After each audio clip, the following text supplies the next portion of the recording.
joined now by Trent Ernst with the community newspaper Tumbler Ridge Lines this morning. Good morning, Trent. Thank you so much for taking the time for us this morning, and my condolences to your community this morning. Thank you for that. As we continue to learn more about what happened, first of all, I want to ask you, how are your friends and neighbors doing this morning on the heels of this unthinkable tragedy? It's hard to speak for everybody. I was at the school yesterday live streaming, and I had a friend who was there, and when I talked to him originally, he said that he was able to contact his son, but he hadn't heard from his daughter, and he was on the verge of tears. Fortunately, he managed to hear from her. So I mean, he is happy, but there are going to be so many people who are brokenhearted, who are going to be devastated by this news. It's just like I can't even comprehend.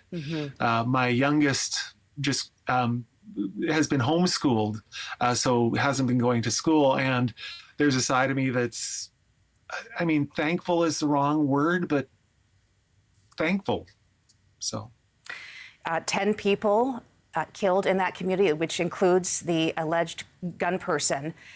I understand you were on scene fairly early tomorrow. Can you walk us through how things unfolded yesterday from your perspective?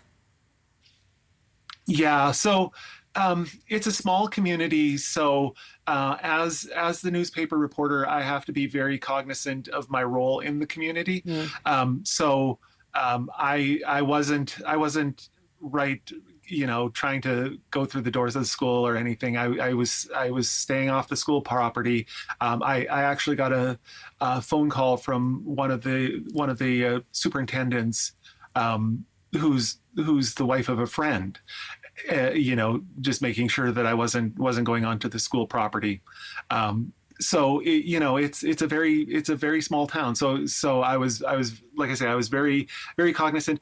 I could see the RCMP moving into and out of the building freely. They weren't going in like as if there was a tactical operation going on. So I knew that whatever happened had already happened. But I was expecting that some kid had shown up with a wooden handgun as a joke or something like that. This is beyond the pale of anything that I could have imagined would happen here. And we understand, according to the Premier, David Eby, that the RCMP were on scene within 2 minutes of getting the call. What are you hearing and seeing as you report on this mass shooting in your community? It's mixed. There are people who are expressing deep concern, love, and care for the people of this community, for the victim's family. But I'm also, on Facebook, there are people starting to make accusations, recriminations. The potential identity of the shooter has been, released on Facebook. I'm not going to run with that information until I get a confirmation from the RCMP. But it's mixed. That's the best you can say.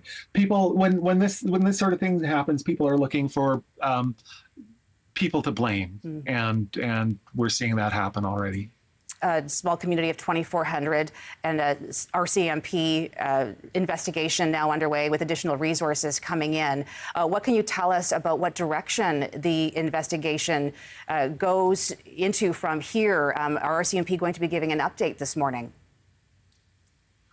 I haven't heard anything yet. I suspect that they will.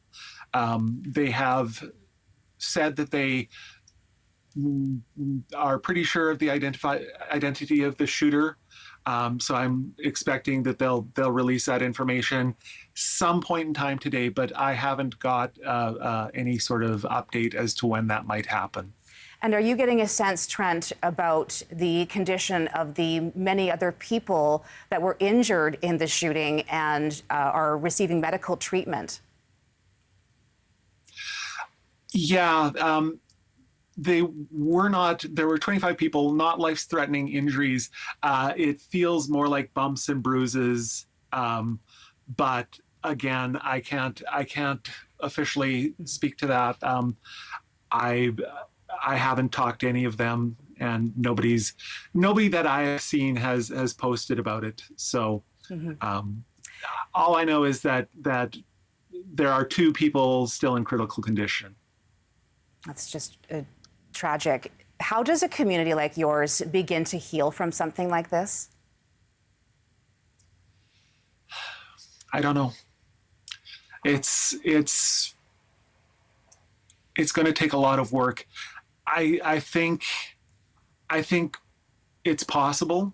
Um, this is a resilient community. There are strong people here. There are people here who have deep connections to other people in the community, but it's going to be hard. I'm not gonna lie. It's going to be very hard. And imagine, as a reporter in Tumbler Ridge, this will be difficult for you to cover this story with people that you know involved. Trent Ernst with the Tumbler Ridge lines, I want to thank you for taking the time for us this morning. Thank you.